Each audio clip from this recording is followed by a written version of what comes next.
மாமியார் வீட்டு சைடுல நம்ம ரெயின்சிகா பாப்பாவுக்கு இப்படி ஒரு சிறப்பு இருக்கு அப்படின்னு சொல்லிட்டு எனக்கு தெரியாம போயிடுச்சு. மாமியார் வீட்டு சைடுல என் ஒய்ஃப் தான் மூத்த பொண்ணு. மாமியார் வீட்டு சைடுல பேர குழந்தை நம்ம ரெயின்சிகா தான். அவங்க வாரிசு முதல்ல நம்ம ரெயின்சிகா பாப்பா தான் அப்படின்னு சொல்லி எப்பவுமே பெருமையா சொல்றாங்க. அதனாலதான் நம்ம ரெயின்சிகா மேல இவ்வளவு பாசம் காட்டுறாங்களா அப்படின்னு நினைச்சேன். நான் அப்படி கேட்டதுக்கு அதெல்லாம் கிடையாது.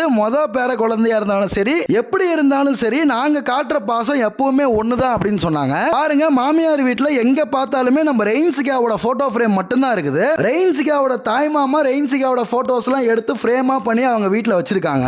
மாமியார் வீட்டுக்கு வந்தது தோசை சுடுறதுக்கு தானா அப்படின்ற மாதிரி தான் இருக்குது இந்த வீடியோவை பார்த்தா. பாருங்க, அவங்க பாட்டியை தோசை சுட விடாம நான் தான் தோசை சுடுவேன் அப்படின்னு சொல்லிட்டு திருப்ப ட்ரை பண்றாங்க. ஆனா கரெக்டா திருப்பிட்டாங்க. இந்த பெரிய சைஸ் போட்டோ ஃப்ரேம் வெறும் 699 ரூபாய்க்கு கொடுத்துக்கிட்டு இருக்கோம். உங்க குழந்தைங்க போட்டோ இல்ல உங்க ஃபேமிலி போட்டோ இதே மாதிரி போட்டோ ஃப்ரேம் பண்ணணும் அப்படின்னா இந்த வாட்ஸ்அப் நம்பருக்கு மெசேஜ் பண்ணுங்க.